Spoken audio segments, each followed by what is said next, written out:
हरि ओम। श्री दुर्गायै नमः। श्री दुर्गा सप्तशती त्रयोदश अध्याय। जो उदय काल के सूर्य मंडल की सी कांति धारण करने वाली हैं, जिनके 4 भुजाएं और 3 नेत्र हैं, और जो अपने हाथों में पाश, अंकुश, वर और अभय की मुद्रा धारण किए रहती हैं, उन शिवा देवी का मैं ध्यान करता हूँ। ऋषि कहते हैं, राजन, इस प्रकार मैंने तुमसे देवी के उत्तम आत्म का वर्णन किया। जो इस जगत को धारण करती हैं, उन देवी का ऐसा ही प्रभाव है।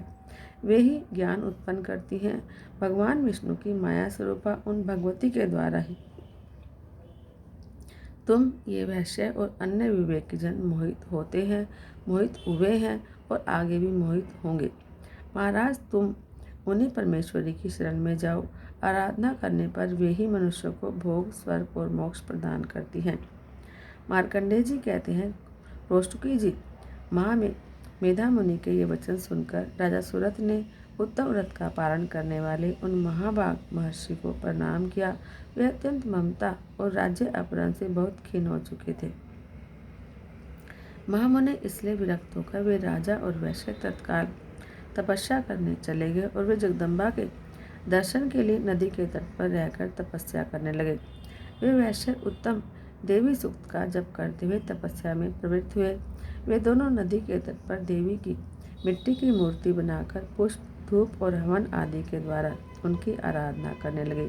उन्होंने पहले तो आहार को धीरे धीरे कम किया, फिर बिल्कुल निराहार रहकर देवी में ही मन लगाए हुए एकाग्रतापूर्वक उनका चिंतन आरंभ किया।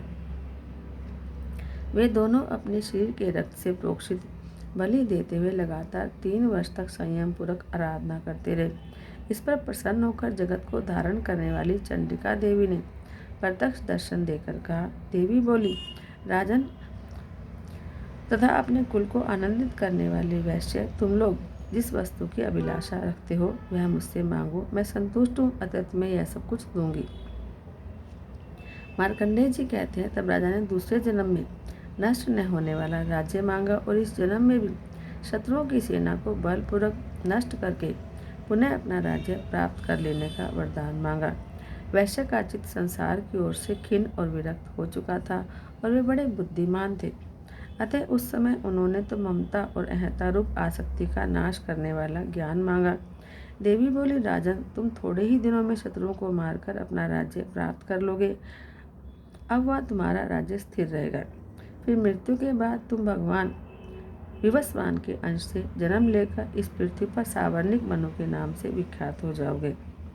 वैश्यवर्य, तुमने जो वरदान मुझसे मांगा है, तुमने जो वर की इच्छा की है, उसे मैं देती हूँ। तुम्हें मोक्ष के लिए ज्ञान प्रदान होगा।